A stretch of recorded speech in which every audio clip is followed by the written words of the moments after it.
계속해서 우리가 요한계시록 말씀을 묵상하는 가운데 오늘까지 포함해서 3주에 걸쳐서 지금 7째 나팔 중에서 6째 나팔과 그리고 7째 나팔 중간에 있는 즉 괄호와 같은 그런 나온표 안에 들어있는 이 말씀, 오늘은 부연 설명이라고 할 수 있는 이 말씀을 살펴보고 있습니다. 오늘 바로 마지막 부분을 우리가 봅니다.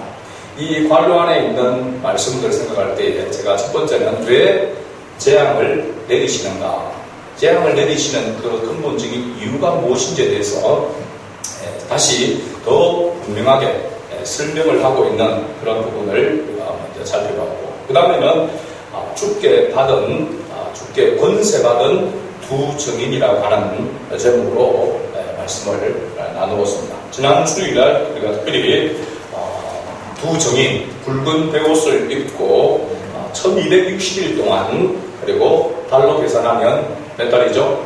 42달, 그리고 년으로 하면은 3년 6개월 동안을 증거할 것이다 라고 이렇게 했습니다. 이 두 증인에 대해서 우리가 지난주 살펴볼 때에 구약의 대표적인 선지자들을 상징하고 있다라고 했습니다. 한 사람은 모세를 말하고 있고, 실제로 모세에 대해서는 짧게 언급되어 있는 것을 우리가 살펴보았고, 그 다음에는 엘리야 선지자를 살펴보았습니다. 3년 반 동안 비가 오지 않고 있을 때에 또 기도한 적 비가 내리는 그런 기적을 나타내었던 엘리야 선지자. 그 다음 주에 묵상할 7째 나팔에 보면은 왜 사도 요한이 굳이 모세와 엘리야를 상징적인 예로 들어서 이야기를 하고 있는지, 또 하나님께서, 주님께서 사도 요한에게 이렇게 말하고 있는지에 대해서 그 의문점이 7째 나팔에 가서 보면은 풀리게 되어 있습니다. 이 두 증인은 오늘날로 보면은 바로 주님의 몸된 주님의 교회 공동체를 상징한다고 했고, 그 공동체 속에 바로 지체인 그리스도인들, 성도들을 의미한다라고 이렇게 말씀을 드렸습니다. 종말 시대에 재앙의 때에 복음을 선포하고 외치는 바로 교회와 성도들이 받을 그 고난에 대하여서 말씀하고 있고, 그리고 주님의 몸된 교회와 그리스도인들은 고난 가운데 있지만 어떠한 원수들의 그 세력에도 주님께서 반드시 지키시고 보호해 주시겠다라고 하는 약속의 메시지가 바로 담겨져 있다라고 이렇게 말씀을 드렸습니다. 오늘 본문 7절은 바로 이러한 메시지의 바로 연장선이라고 이렇게 볼 수 있습니다. 오늘 본문에서는 주님의 몸된 교회와 성도들이 구체적으로 어떤 역사가 일어나며 그 배후 세력은 누구인지를 말하고 있습니다. 오늘 7절 말씀을 다시 돌아가서 보게 되어지냐면 11장 7절 말씀을 보면 그들이 그 증언을 마칠 때에, 여기 보면은 7절에 계속 그들과 또 그들이라고 하는 이런 안목에서 나오는 것을 볼 수 있습니다. 여기 그들은 바로 앞에서 말하고 있는 두 증인을 말하고 있고, 또 교회 공동체와 바로 성도들을 상징하고 있는 그런 표현입니다. 교회가 또 그리스도인들이 순교자적인 그런 삶을 살면서 복음을 증거할 때에, 복음 증거를 또한 마칠 때에 보면 어떤 현상들이 일어나는가, 무주갱으로부터 올라오는 진성이 그들과 더불어 전쟁을 일으키게 된다. 그리고 그들을 이기고 무주갱에서 올라온 이 진성이 그들, 바로 교회와 성도들을 말하고 있습니다. 그리고 그들을 뭐 할 터인저? 죽일 터인저라고 이렇게 말하고 있습니다. 그러니까 무주갱은 바로 사탄이 머물고 있는, 사탄이 결박되어져 있는 장소적인 그런 의미도 있고, 또 어떤 부분에서 보면 무주갱은 사탄이 결박되어 있는 그 상태를 이야기한다라고 이렇게 말할 수 있습니다. 그 결박되어져 있는 사탄이 한시적으로 일정 기간 동안 하나님의 권세 아래 놓여서 거기서 나와서 교회를 괴롭히고 또 성도들을 괴롭힌다라고 이렇게 말하고 있습니다. 그러면 전쟁을 일으킨다라고 이렇게 이야기하고 있죠. 그 전쟁에서 이 진성이 무조갱으로부터 올라온 나타났던 이 짐승이 오히려 교회를 이기고 그리스도인들을 이기는 그런 바로 현상이 나타나게 될 것이다 라고 이렇게 말하고 있습니다. 이 짐승에 대해서 보면 다니엘서 7장에 보면 다니엘서가 또 구약의 대표적인 그런 에스겔서와 함께 묵시, 환상에 대한 그런 말씀들이 나오죠. 다니엘서 7장에서 보면은 열국을 상징하는 그런 제국이 나오는데 네 마리의 짐승 중에서 네 번째 짐승은 10뿔을 가졌으며 그 중에서 더 큰 뿔 하나가 자라서 하나님의 백성을 대적하고 세상의 환란을 초래한다라고 이렇게 말씀하고 있습니다. 당시로 보면은 다니엘 보면은 이스라엘 백성들이 바벨론의 포로로 끌려가게 되어집니다. 바벨론의 포로로 끌려가고 70년 동안 거기에 머물게 되는데 그 동안에 바벨론이 멸망을 하게 되어지죠. 바로 바사 제국, 페르시아 제국에 의해서 멸망을 하게 되어집니다. 그리고 또 이 페르시아는 나중에 헬라 제국에 의해서 멸망을 하게 되죠. 그리스도 헬라 제국에 의해서 멸망을 하게 되어지는데 이때에 다니엘이 예언한 그 가운데서 보면은 다니엘서 8장에 보면 아주 자세하게 이렇게 나와 있는데 이 하나님의 백성을 괴롭히고 특히 유대인들을 말살하는 그런 정책을 펴고 또 유대인들로 하여금 안식일을 지키지 못하게 하고 특히 할례를 금지시키는 완전히 유대인들을 그러니까 하나님을 섬기는 자기 외에 다른 것을 섬기는 자들을 완전히 박멸하려고 하는 그러한 왕이 있었습니다. 바로 안티쿠스 에피파네스라고 하는 이 발음도 잘 안 되네요. 안티오쿠스 에피파네스라고 하는 이 왕이 이와 같은 일을 저지르게 된 것입니다. 이런 현상들이 나타나게 될 것이라고 다니엘을 통해서 예언되어져 있는 것이죠. 그래서 엄청난 핍박과 박해를 바로 이스라엘 백성들에게 유대인들을 향하여서 그렇게 나타낸 것이죠.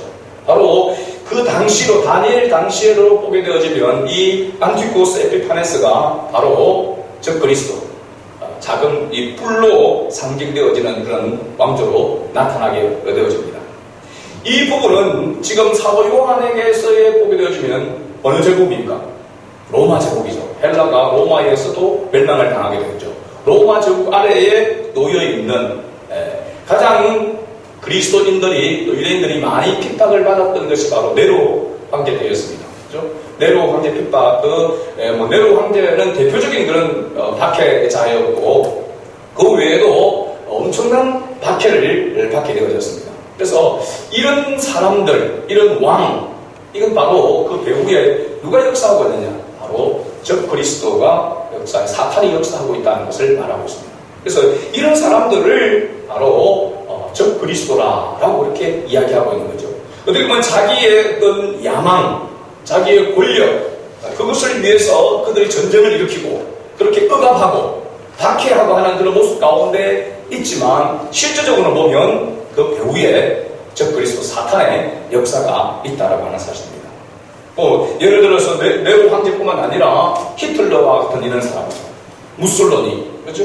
또 히로히토 1왕, 2차 대전, 그 다음에 바로 김일성과 같은 이러한 존재들이 바로 배후에 사탄의 역사로 말미암아 적 그리스도와 같은 그런 모습으로 괴롭히고 사람들을 죽이는 그런 일에 쓰임을 받았다라고 하는 것이죠. 그렇죠? 하나님 앞에 우리가 쓰임을 받는 의로운 병기로 쓰임을 받는 자가 있는 반면에 불의의 병기로 쓰임을 받는 자가 있다는 것을 알 수가 있습니다. 그런데 이와 같이 사탄의 역사가 이 적 그리스도의 역사가 아주 강하게 일어나는 때는 어느 때에 이렇게 일어나는가라고 하는 것을 봅니다. 그리고 세계의 1, 2차 대전과 또 우리나라 민족이 겪었던 바로 6.25와 같은 이러한 전쟁들은 결코 우연하게 일어나는 것이 아님을 알 수 있습니다. 어떻게 보면 본문을 배경으로 보면 하나님께서 무중행으로부터 올라온 이 짐승을 통하여 전쟁을 일으키게 되고 그 전쟁에서 때로는 마치 그 독재자가 전쟁을 일으키는 바로 죽음이 승리하는 것처럼 그렇게 보여지만 나중에 결국은 어떻게 됩니까? 다 멸망을 하고 패망을 하게 되는 것을 볼 수가 있죠. 이런 전쟁을 왜 하나님이 허락하시는가라고 하는 거야. 전쟁은 하나님께 속한 것이라고 하는 걸 여러분들 알고 있죠, 그죠? 왜 하나님께서 이런 것을 허락하시는가? 왜 이렇게 잔인하게 수많은 사람들이 고통을 당하고 그런 어떻게 보면 하나님과 상관없는 또 죄와 상관없는 그런 사람들도 이 전쟁으로 인하여서 피해를 보고 고통을 당하는 그런 일들이 일어나는데 하나님은 왜 이렇게 불공평한 그런 모습으로 나타나는가? 라고 이렇게 우리가 생각되지만 하나님은 그 모든 일 가운데 하나님의 나타내시고자 하는 것은 하나님의 백성에 초점이 맞춰져 있다는 사실입니다. 하나님의 백성이 하나님을 떠나게 될 때에 하나님을 떠나 하나님 배교하는 그런 역사가 일어나게 될 때에 하나님은 반드시 징계하십니다. 그리고 그들을 징계하기 위해서 들었던 막대기도 하나님께서 반드시 꺾으시는 것을 우리가 볼 수가 있습니다. 이 이방인들이 꺾임을 당할 때는 보면 그들의 죄악이 관영하게 되어질 때에 하나님께서 그들을 꺾어버리시는 것을 볼 수가 있습니다. 그래서 하나님은 하나님의 백성이 배교할 때에 하나님을 떠나서 다른 것을 섬기고 하나님의 공동체가 부패하게 되어질 때에 썩게 되어질 때에 하나님은 최후의 보루로 전쟁을 통하여서 그들을 다시 주님께로 회개하고 돌아오게 그렇게 만드신다는 사실입니다. 그래서 우리가 구약시대를 보게 되면 이스라엘 백성들, 하나님이 택하여 세운 이스라엘 백성들의 역사는 곧 전쟁의 역사라고 하는 것을 알 수 있습니다.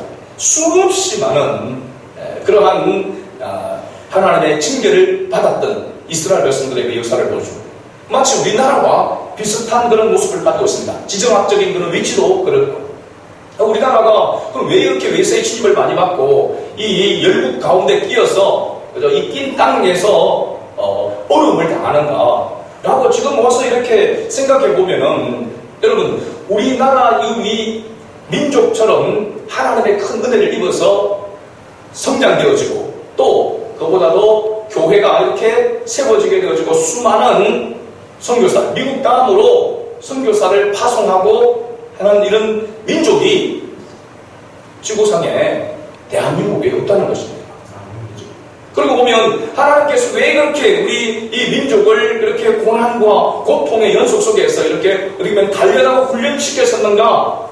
하나님께서 은혜를 베푸시고 하나님의 뜻을 이루어가는 일에 쓰시기 위한 그러한 이유가 있다라고 하는 것을 우리가 알 수가 있습니다.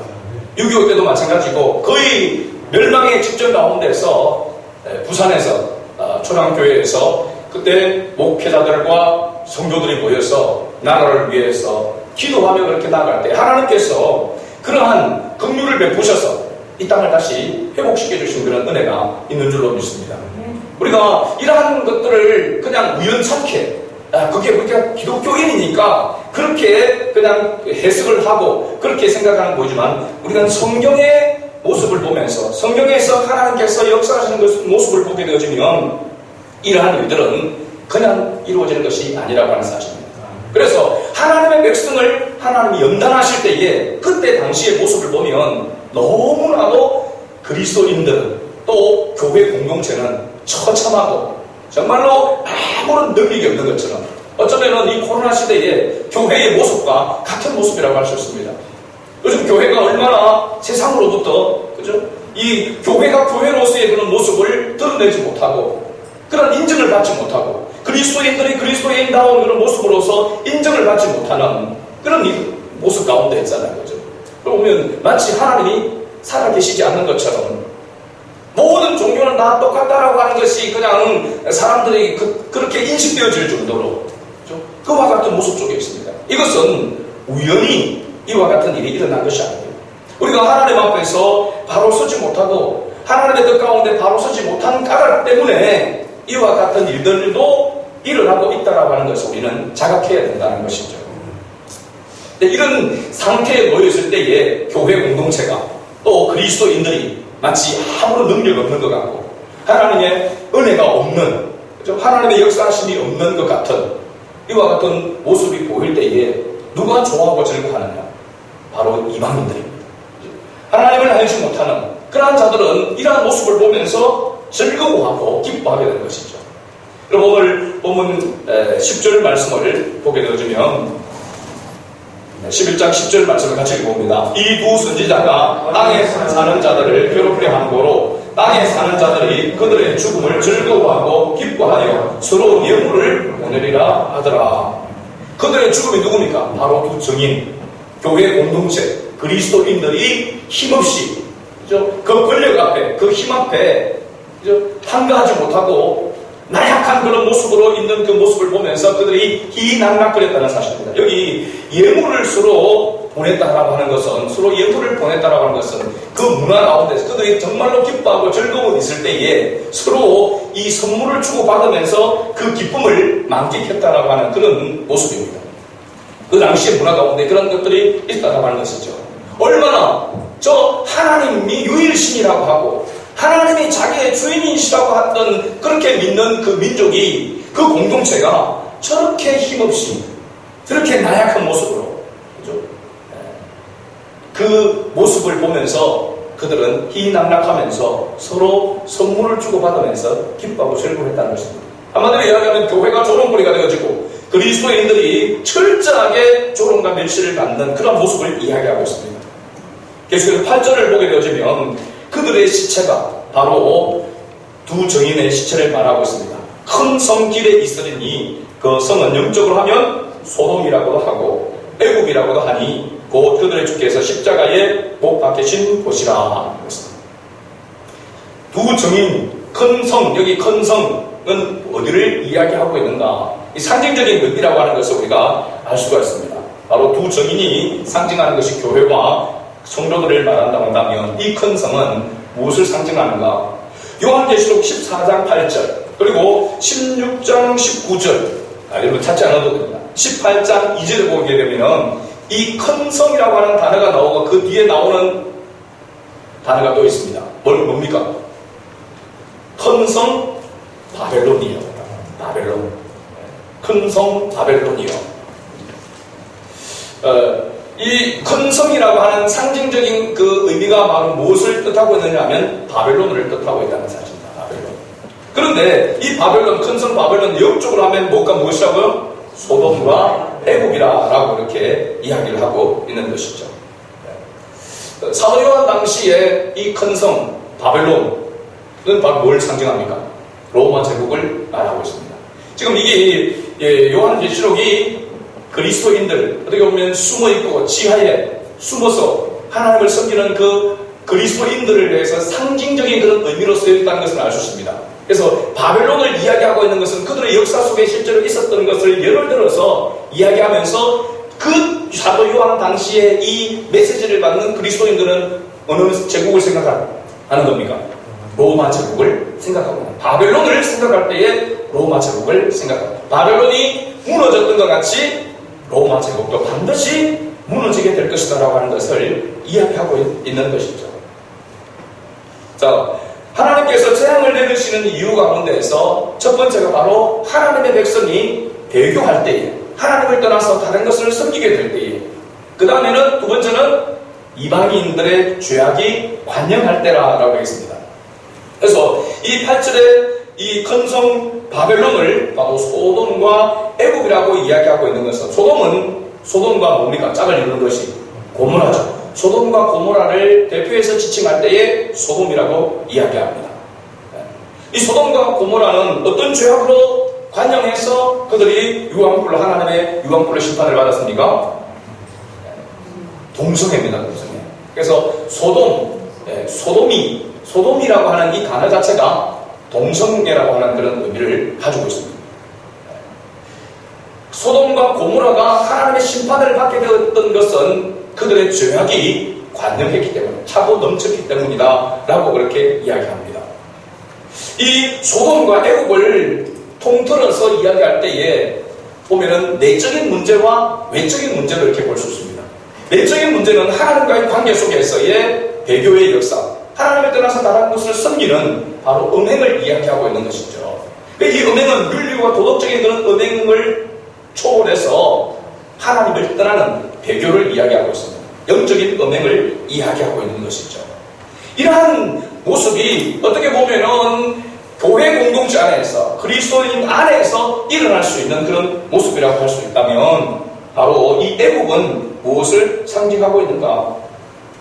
애국은 이스라엘 백성들이 하나님을 떠나게 될 때에 항상 어디를 생각하게 됐냐면 애국을 생각했습니다. 출애굽한 가운데서도 그들이 어려운 일을 닥치면은 애국에 있었을 때가 좋았는데 그때 좀 힘들더라도 먹는 것 문제가 없었고, 그렇죠? 그래서 어떤 문제가 생겼으면 다시 어디로 돌아가자? 애국으로 돌아가자고 모세를 늘 득달했던 그러한 사람들입니다. 그래서 이 애국이라고 할 때는 바로 육신의 안위를 되찾으려고 했던 그런 노예 습성, 죄악의 노예 습성, 세상의 노예가 되어지는. 그래서 애국을 다른 표현으로 하면은 바로 세상을 이야기하고 있습니다. 세상을 쫓아가나요. 그래서 이 종말 시대에 두 가지의 우리 교회와 그리스도인들이 경계해야 될 아주 중요한 문제가 하나는 뭐냐면 하나님과 나와의 관계입니다. 하나님과 나와의 관계. 하나님을 떠나서, 하나님의 법을 떠나서 다른 것을 쫓아가는 것. 바로 배교의 역사가 교회 공동체 안에서, 그리스도인 안에서 강하게 일어나면 일어날수록 바로 사탄의 역사는 더 강렬하게 나타나게 되어지는 것입니다. 심판이 나타나게 되는 것이죠.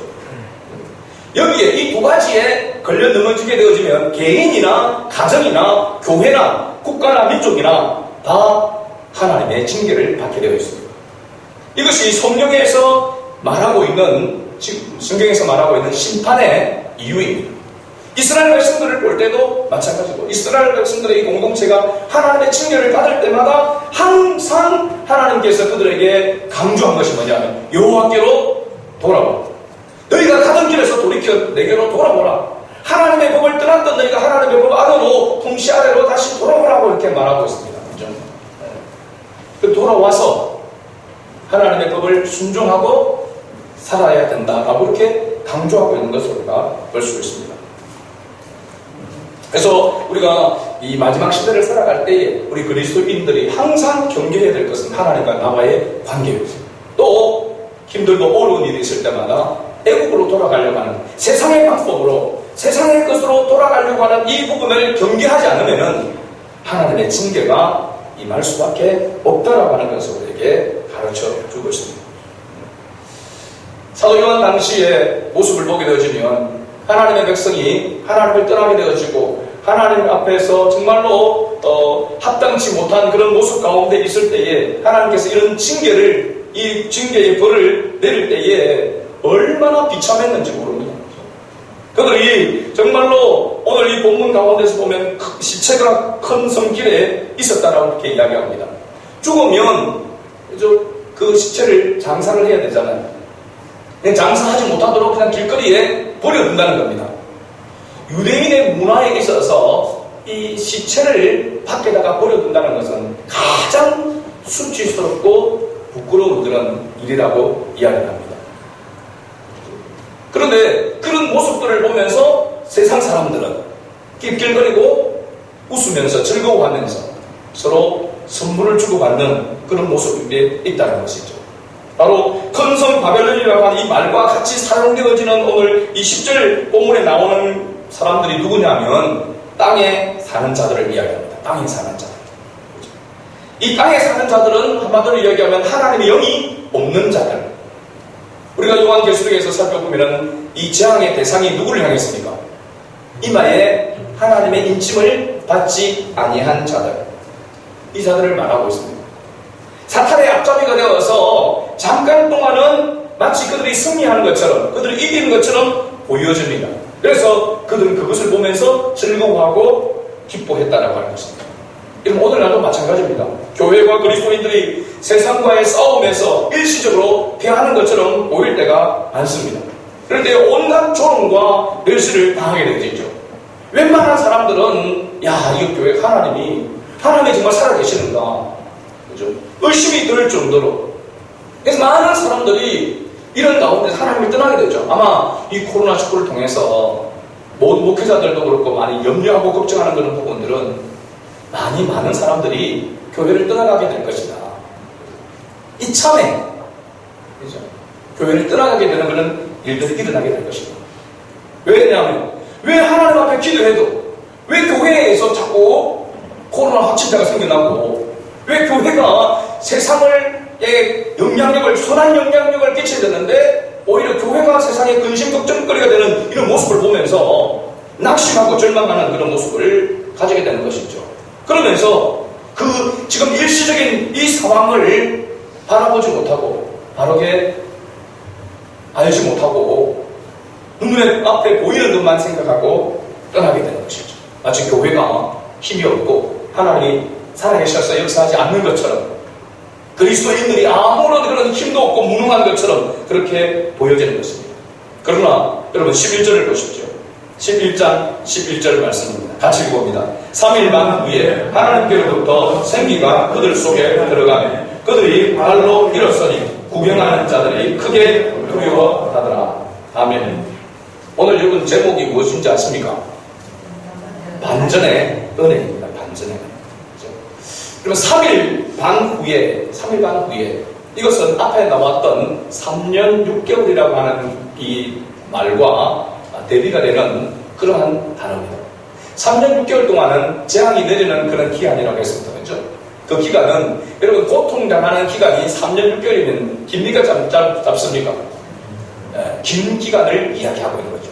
3년 6개월이라고 하는 것이 어떤 일정 기간을 이야기하고 있지만은 그러나 고난을 당하는 그 기간이 길다라고 하는 것을 상징하고 의미한다라고 한다면 이 3일만은 뭐냐면 고난을 당하고 고통을 당하지만은 그 기간이 작다라고 하는 것을 이야기하고 있는 것이죠. 그래서 그 뒤에 바로 예수님께서 십자가에 못 박히신 곳이라 8절에 그렇게 이야기를 하고 있습니다. 3일 만이라고 하는 것은 예수님께서 십자가에 못 박혀 죽으시고 난 다음에 3일 만에 다시 부활하셨다라고 하는 그런 의미도 여기에 포함되어 있지만은 바로 이 하나님의 영이 없는 자들, 땅에 있는 자들, 이마에 하나님의 인침을 받지 않은 자들, 이들이 앞잡이가 되어져서 사탄의 앞잡이가 되어서 역사하고 그들을 통하여서 죽임을 당하고 하는 그러한 일들이 일어나게 되지만은 하나님께로부터 생기가 그들 속에 들어가며 마치 죽은 시체가 되는 것처럼 그래서 조롱과 멸시를 당하고 있는 교회 공동체와 그리스도인들에게 뭐가 들어가면 생기가 들어가게 되면 그들이 발로 다시 일어서게 되어지고 오히려 기뻐하고 즐거워하며 서로 선물을 주고받던 그들은 구경하는 그들은 크게 뭐 할 것이다? 두려워하게 될 것이다 라고 하는 것입니다. 이것이 반전의 은혜임을 이야기하고 있습니다. 여러분 하나님께로부터 생기가 그들 속에 들어갔다라고 하는 이 말씀이 여러분 머리에 번뜩 떠오를 때 어디에 말씀이 기억납니까? 바로 에스겔서 37장에 나오는 말씀입니다. 에스겔서 37장 1절에서 6절 말씀을 한번 우리가 화면을 통해서 보도록 하겠습니다. 에스겔 37장 1절에서 6절 말씀 같이 읽어봅니다. 여호와께서 권능으로 내게 임재하시고 그의 영으로 나를 데리고 가서 골짜기 가운데 두셨는데 거기 뼈가 가득하더라. 나를 그 뼈 사방으로 지나가게 하시기로 본즉 그 골짜기 지면에 뼈가 심이 많고 아주 말랐더라. 그가 내게 이르시되 인자야 이 뼈들이 너희 살 수 있겠느냐 하시기로 내가 대답하되 주 여호와여 주께서 아시나이다. 또 내게 이르시되 너는 이 모든 뼈에게 대언하여 이르기를 너희 마른 뼈들아 여호와의 말씀을 들을지어다. 주 여호와께서 이 뼈들에게 이같이 말씀하시기를 내가 생기를 너희에게 들어가게 하리니 너희가 살아나리라. 너희 위에 힘줄을 끄고 살을 입히고 가죽으로 덮고 너희 속에 생기를 넣으리니 너희가 살아나리라. 또 내가 여호와인 줄 너희가 알리라 하셨다 하라. 아멘. 에스겔이 골짜기에 있는 많은 뼈 환상을 보게 되어집니다. 그 뼈가 심이 많고 아주 뭐였더라? 말랐더라고 했습니다. 이 의미는 죽은 지가 오래됐다라고 하는 것을 이야기하고 있고 다시 살아날 가능성은 1도 없다라고 하는 것을 말하고 있습니다. 불가능하다라고 하는 것이죠. 그런데 그들에게 뭘 대언하라고? 하나님의 말씀을 대언해라 라고 이렇게 말씀합니다. 여러분 우리가 전도를 하잖아요. 사실 전도할 때에 전도하려고 그러면은 하나님의 말씀을 전할 때에 그 말씀을 듣는 자가 살아있는 자가 되어야, 그죠? 살아있는 자가 되어야 살아있는 말씀을 증거할 때에 은혜를 받고 돌아올 거 아닙니까? 우리가 사실은 교회에 와서 은혜를 받는 사람들이, 여러분, 예수를 믿지 않는 사람들이 은혜를 받습니까? 예수를 믿는 사람들이 말씀을 통해서 은혜를 받습니까? 믿지 않는 사람은 말씀을 통해서 은혜를 받기가 어렵습니다. 그런데 혹이나 믿지 않는데 말씀을 듣고 그날 믿는 역사가 일어나는 경우가 있습니다. 할렐루야. 그러면 그 사람이 뭔가 탁월해서, 뭔가 똑똑해서 많은 걸 배워서 말씀을 듣고 깨달았을까요? 아닙니다. 이 말씀을 보게 되어지면 아주 말랐던 뼈, 1도 살아날 가능성이 없는 그 뼈가 말씀을 들을 때에 다시 살아난다는 것입니다. 누구의 역사입니까? 말씀을 전하는 자의 역사입니까? 말씀을 듣는 자의 역사입니까? 말씀이신 하나님의 역사요 능력이라고 하는 사실입니다. 그러니까 우리가 복음을 전해서 전도를 해서 그 사람이 예수 믿었다, 내가 전도를 잘해서 예수 믿은 건 절대가 아닙니다. 1도 우리가 그게 교만하거나 내가 전도했다, 내가 막 설명을 잘하고 내가 해서 그 사람이 예수 믿었다, 그런 생각하면 정말로 부끄러운 것이죠. 그죠? 한마디로 얘기하면 진짜 하나님 앞에서 쪽팔린 것입니다. 그죠? 전적으로 하나님의 역사와 능력으로 믿게 되어진 것입니다. 바로 우리가 복음을 전하는 것은 이와 같은 하나님의 능력, 말씀의 능력을 믿고 복음을 선포하는 것입니다. 그래서 그 복음을 듣는 자가 하나님의 역사로 말미암아 믿게 되어지면 구원을 받는 것이고, 그렇죠? 믿지 않는 것은 믿지 않는 것 자체가 뭐냐면 심판이 되는 것입니다. 그래서 복음의 선포는 곧 심판의 선포와 같다라고 말하고 있는 것이죠. 여러분, 이 사도 요한 시대에 그 로마의 압제 속에 박해 속에 있었던 그리스도인들이 어떤 고난을 당했는지 우리 잘 아시죠?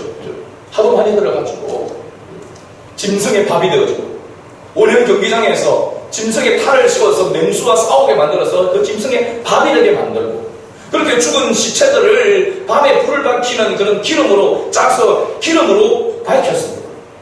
시체들이 거리에 그야말로 널려있고, 장사를 하고 싶어도 장사를 할 수 없는 그런 상황에 있었습니다. 또 실제적으로 경제적인 활동도 길드에 종합에 가입하지 못한 그리스도인들은 그야말로 왕따와 같은 그런 아주 힘들고 어려운, 정말로 하나님이 살아계시다면 왜 교회, 왜 그리스도인들에게 이와 같은 고통이, 고난이 오게 됩니까? 라고 원망할 수밖에 없는 그런 상황들이 있었다라고 하는 사실입니다. 그런데도 불구하고 그 당시 죽어갔던, 순교했던 사람들이 이야기를 역사 속에서 듣게 되어지면 그들은 즐거워하면서 영광스럽게 여기면서 순교의 제물이 됐다는 사실입니다. 이해가 되십니까, 여러분? 끌려가서 짐승의 밥이 되어지고, 그죠? 고통을 당하고 그렇게 죽는 그런 모습들을 지켜보면서 그렇게 죽어가는 것을 영광스럽게 생각했다는 것입니다. 이 제정신이 아니죠, 그죠? 제정신으로 할 수 없는 일입니다. 벌벌 떨면서 우리 나도 잡혀가지 않을까? 내 가족이 잡혀가지 않을까? 그죠? 벌벌 떨 수밖에 없는 그런 상황인데 잡혀가서 순교의 제물이 되는 것을 즐거워했다는 사실입니다. 이게 어떻게 가능한 것입니까? 오늘 본문의 말씀을 보면 이해가 되잖아요. 하나님이 뭘 그들에게 풀어넣어 주셨기 때문에 그렇습니다. 생기가 그 속에 있고, 바로 이 생기는 하나님의 영입니다. 하나님의 숨입니다. 성령의 역사인 것입니다. 성령의 충만함이 그들 속에 들어갈 때에 죽는 것조차도, 생명을 잃어가는 것조차도 그 순간에도 즐거워할 수 있는 이와 같은 모습이 되었다는 것입니다. 우리의 힘으로 이 지금 종말의 시대를 살아가면서, 이 코로나 시대를 살아가면서 그리스도인들이, 교회가 조롱과 멸시가 되는 이 시대 속에서 우리가 그럼에도 불구하고 그 속에서 즐거워하고 기뻐하며 하나님을 찬양할 수 있는 그 힘의 원동력은 원래 우리가 가지고 있는 것이 아닙니다. 성령의 역사가 되어야 된다는 사실입니다. 성령의 역사가 없고 성령을 의지하지 않는 사람은 판판이 쓰러지게 되는 것이죠. 알고가 죽정이가 나누어지게 되는 것입니다. 그래서 어떤 목사님은 그렇게 말씀하시더라고요. 코로나 시대를 통하여서 한국 교회에, 또 세계 각 교회에 그리스도인들을 알고과 죽정이를 가르는 바로 그 기간이다라고 이렇게도 말씀을 하시더라고요. 저는 일정 부분 옳다라고 생각합니다. 왜 이런 고난을, 왜 이런 고통을 교회에, 왜 그리스도인들에게 하나님께서 허락하시는가? 이유는 아주 자명합니다. 하나님의 백성들이 하나님께로 돌아오기를 원하는 것이고, 하나님의 백성들이 다시 주님을 붙들기를 원하는 것이고, 또 하나는 우리 그리스도인들이 성령에 의지해야 된다는 사실입니다. 성령의 충만함을 받아야 한다는 사실입니다. 앞으로 이 코로나19보다도 더한 일들이 말세지만에 계속해서 나타나게 될 것입니다. 재앙들이, 더 큰 재앙들이, 더 강한 재앙들이 분명하게 나타나게 될 것입니다. 경제적으로 고통을 당하게 될 것입니다. 육체적으로 여러 가지로 고통을 당하는 그런 때가 더 오게 될 것입니다. 그러나 그럼에도 불구하고 우리가 낙심하지 아니하고 절망하지 아니하고 좌절하지 않는 그 이유는 하나님 택한 백성을 붙드신다는 사실입니다. 하나님의 택한 백성에게 하나님께서 그 속에 생기를 불어넣어 주시면 교회가 교회로서의 그 핍박 속에서도 교회의 역할을 감당할 수 있고, 그리스도인이 그리스도인으로서의 역할을 감당할 수 있다라고 하는 사실입니다. 그래서 사도 바울이 오직 성령의 충만함을 받으라고 그렇게 말하고 있는 것이, 이유가 바로 여기에 있는 것입니다. 여러분, 왜 그리스도인으로서 이렇게 나약하고 왜 우리가 이렇게 나약한 모습으로 있어야 되는가? 기쁨과 즐거움을 상실한 그런 모습 가운데 있는가? 그것은 내가 내 자신을 의지하고 환경을 의지하고 있기 때문에 그렇습니다. 주님을 의지하고 주님이 공급해 주는 그 힘을 소유하게 된다면 아무리 어려운 환경과 여건 가운데서도 좌절하거나 낙심하지 않냐고 그 속에서 오히려 하나님의 위로를 받고 소망 중에 즐거워하는 삶으로 나아갈 수 있다고 하는 사실입니다. 마지막 12절과 13절을 보시면은 마지막에 하나님의 영광을 보고 그 영광에 동참하는 자들은 그 당시 바로 조롱과 멸시를 당하면서 성령의 도우심을 입은 그 사람들이 바로 승리하는 그리스도인들이다, 교회다라고 그렇게 말하고 있습니다. 그리고 사탄의 종노릇 하면서 하나님의 자녀들의 고통을 보며 기뻐하고 즐거워하며 선물을 나누었던 그 자들은 지진과 같은 심판을 받게 되어지고 하나님을 두려워하여 하나님을 크게 두려워하게 될 것이다 라고 이렇게 합니다. 그래서 이 세상 만물에 주관하고 역사하시는 분은 여호와 하나님이시다라고 하는 것을 그들이 알게 되어지게 되고 하나님께 영광을 돌리게 되는 그런 역사가 일어나게 될 것이라고 말하고 있습니다. 그러니까 다시 돌아가서 왜 재앙을 우리에게 허락하시는가? 왜 이 땅에 재앙을 하나님께서 허락하셨는가? 라고 하는 것을 보면 이 엄청난 재앙들, 이 엄청난 죽음과 고통의 이 재앙들이 믿는 자들을 향하여 내리는 것이 아니고 믿지 않는 자들을 향하여 내리게 될 것이라는 것을 말해주고 있고, 그런 재앙을 보면서도 우리 그리스도인들은 그 재앙에서, 그 심판에서 예외가 된다고 하는 것을 깨달으라고 하는 것입니다. 그리고 하나님께서 책임져 주신다. 하나님께서 하나님의 영으로 붙드시면 하나님께 오히려 영광 돌릴 수 있는 그런 삶을 살아갈 수 있다고 하는 것을 말해주고 있는 것이죠. 그러므로 그리스도인에게는 이 메시지가 희망과 소망의 메시지가 되는 것입니다. 반전의 은혜가 바로 여기에 있는 것입니다. 결코 눈앞에 보여지는 것, 우리가 조롱과 멸시 가운데서 그것으로 끝날 것이 아님을 우리는 알아야 합니다. 그 멸시와 조롱 속에서도 우리는 소망 가운데 즐거워할 수 있는 존재가 바로 그리스도인이다. 그러나 우리의 힘으로는 불가능하다고 하는 것을 또한 인식해야 된다는 사실입니다.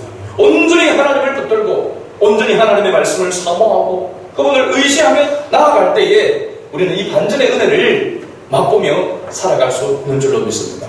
또 한 주간을 우리가 살아가게 될 때에 비록 우리의 삶이 여러 가지 모양으로 사람들이 보기에 성공한 같이 보이지 아니하고 마치 실패한 것 같이 그를 보여주고 인생이 실패한 것 같이 그를 보여지는 그런 모습들이 있다 할지라도 하나님을 의지하고 하나님을 믿는 나에게 하나님께서 언제나 함께 해주시고 하나님이 힘이 되어주시고 하나님이 위로가 되어주실 것이라고 하는 것을 믿고 하나님을 의지하며 나아감으로 승리하는 그런 우리 모두가 될 수 있기를 주의 이름으로 축복합니다. 아멘.